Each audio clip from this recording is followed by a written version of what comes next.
One of the things it said do was make sure you, of course, relieve all the pressure from the fuel system. I just squeezed the trigger right here and brought it down to 0, and we should be fine. They're still going to have a little bit of pressure in there, but it shouldn't be much. When you're taking these cars apart, your biggest thing you're going to run into is going to be your clips. They're going to break. You're going to have issues with it. It's just an older car, and that's what happens. So when you're taking it apart, just be careful. I mean, it's going to happen. You cannot help it. So to get to it, it's going to be under this. It's like a foam cover, kind of protects it all. We want to get to that cover, so I'm just going to remove some of the accessories around it to try to see if I can get it out. I'm going to try to remove as little as possible, only because when you're, like I said, I just don't want to disturb too much.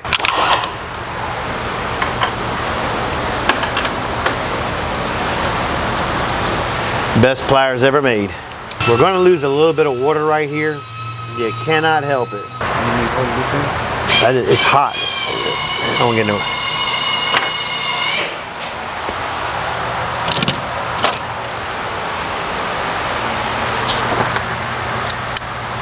So the injectors are under the intake. We need to get the intake off. Again, it's not that big of a project. It's just one you want to be careful with. Now somebody's already been in this one here, because if you look right here, this hose clamp should have been way up here. It's way back there, and that could have been like that from the factory for all we know. Right. So I got to get this hose out of the way. I'm not moving it right now. This is way too hot. Let it cool down just a little bit more, because we did have the car running for a while. Let me see, can I get this electric connector out of the way? How's that go on? There we go. There we go. We're moving right along. Let's see, a 10mm gets that off. Yeah. All right, let me see if I can get this cover off.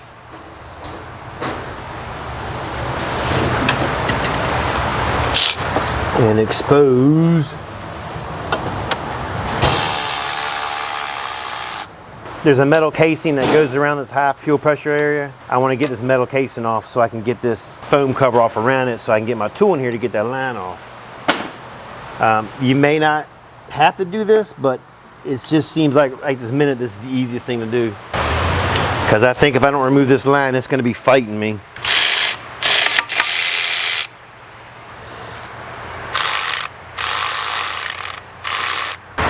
Oops, those were the wrong one, didn't I? When you're removing that fuel line, you gotta take that clip off right there. It's a safety precaution, keeps that line from blowing off. Don't lose it, and make sure you go back with it.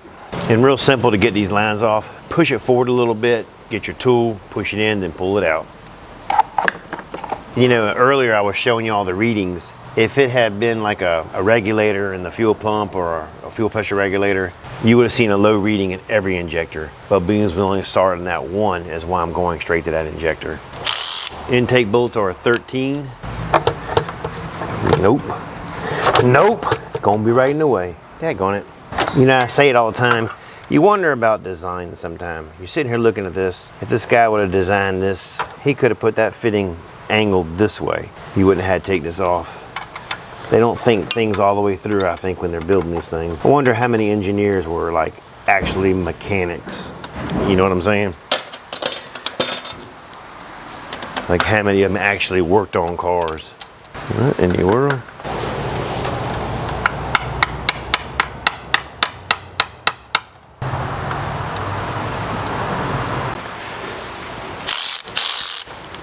It's not necessary, but there's two studs right here.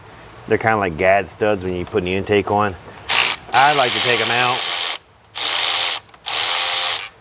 just to keep them out of the way, so we're not having to fight around anything.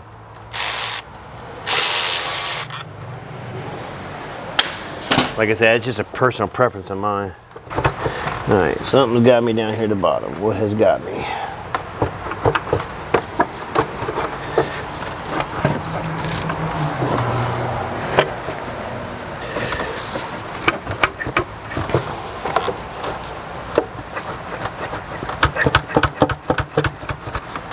So checking some service data because I was having a little trouble getting around the AC lines. You have to remove the Freon, take the lines off the compressor, move them out of the way, then the intake will come right up. This here is just supposed to come off right now, but something's got it hung up on the bottom, so I'm gonna wait till I get these lines out of the way to see what that is. But let me go ahead and get the AC machine hooked up and we'll get all the Freon out and then we'll finish taking the intake out. Got a high side and a low side. And just remember the high side is always bigger, low side is shorter. And you can't mess them up. One will not fit on the other correctly. All right, once we get the machine on here, you just hit recovery and the machine does the work. All right, we got all the Freon out. Let's go ahead and get the lines off. The one thing service data said was remove the throttle body. Not really sure what the reasoning behind that would be. We're gonna try and take it off and leave the throttle body on, not disrupt it.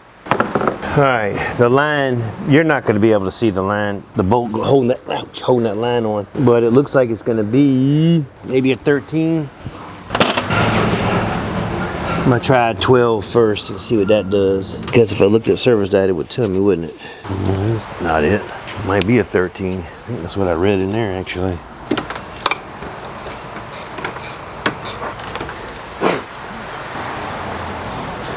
That's my setup. And I'm sticking to it.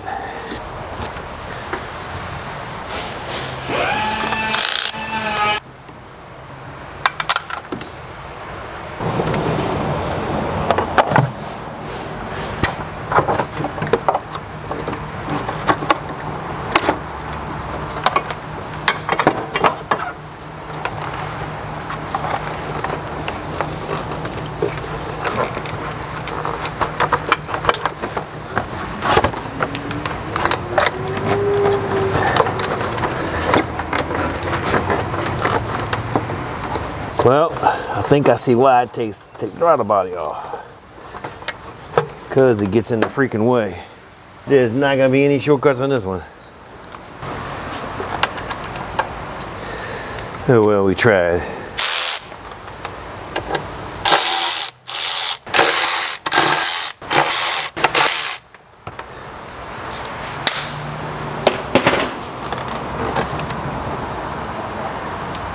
Make sure when you go back with it, always go back with new gaskets. Now it should come up with no problem, right?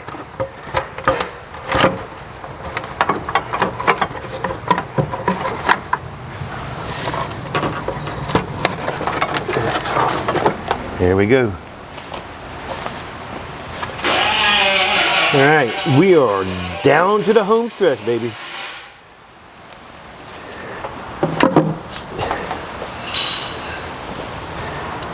So here's your injector rail right here. All right, next step, let's go ahead and get the injector rail out.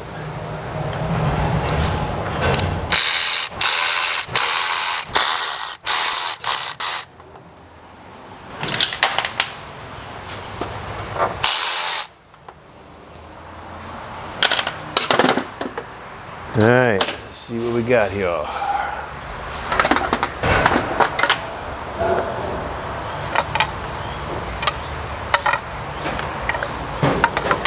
Lightly pry up on it, don't be like a madman, and just yank it out. It will come up, but just be easy with it. And there's your injector rail. So let me tell you where I'm at. I've put rags inside each one of the cylinder holes, and I'm just taking my aluminum disc and I'm just kind of cleaning up the area here. Then we'll get some brake clean and wipe it off. And as soon as the injectors get here, we'll stick them on.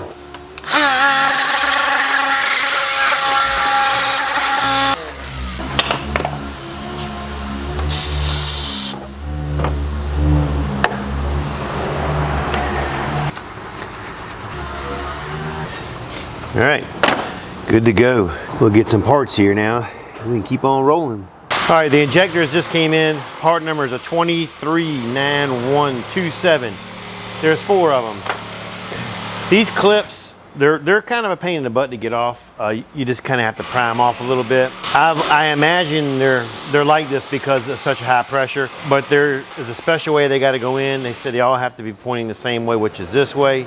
There is another sleeve that goes on this, and it's right here. And let's see if I can get it off without a bunch of aggravation. All right, well, regardless. I've already got one off. This is what it looks like. If you look right here, you can see 3 tabs, 1, 2, and 3. There's a groove right here. This is gonna slide on. And they're a tight fit. You gotta make sure you get them on good. That's how it's gonna go. When you put it in, it's gonna go just like this, and the 3 tabs will line up. Here's a pro tip for you. I always take this, a little bit of wheel bearing grease, and I just put it just around the O-ring right here. Everybody uses something different, but this always worked for me. I've never had no issues with it. And then when you put it in, it's gonna slide in just like that. You're gonna plug this, make sure you plug it in as you go, too, so you don't forget nothing. Now here's kind of the pain part. Let's see if I can get this. All right, so I'm gonna line this up just like this. We're gonna take this one, it's gonna slide on here like this, but when you do it, you gotta kind of tap it on. I mean, they make a tool for this. I don't have one. I've always just tapped it on. And I've had good luck doing it this way.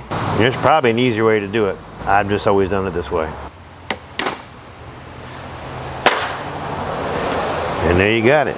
And it's just a rinse and repeat for the next 3. Let me go ahead and get those on, and then we'll get it on the car. All right, we got all the injectors on, and the same thing, there's a little teeny bushing right here. I just put a little bit around it just to help it slide in. Like I say, a very minute bit. You don't want to get it up top here where the holes are on the injector, because there is a possibility you could clog a hole or contaminate something. We don't want to do that. So just put a little bit. When you get these back in, just line them up. Make sure they're lined up. Everyone is in a hole. Just get a little rubber mallet and tap it flush.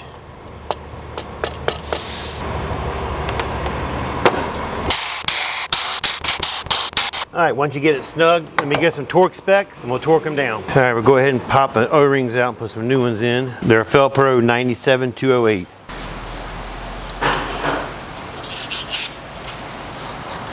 Make sure you clean up, if there's any carbon buildup or any buildup around the intake, make sure you clean it up around the corner here. All right, we're gonna put the 2 guide pins back in it. You big dummy, wrong way. Just snug it up. You ain't gotta go crazy with it. You ain't got to go crazy with it. Let's get the intake on there. You know, I know there's a torque specs for this intake, but for as long as I've been doing them, it's such a minimal amount. It's like really just hand tight. So I go hand tight, but I use a crisscross pattern.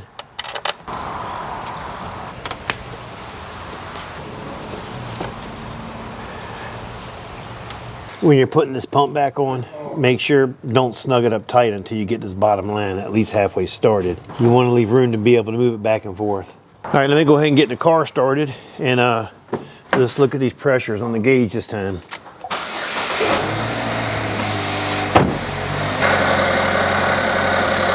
So if you remember before, when we started this job, that needle was just bouncing all over the place. I think it was fluctuating anywhere from 10 to 20 PSIs. We're pretty much holding steady, no more bouncing.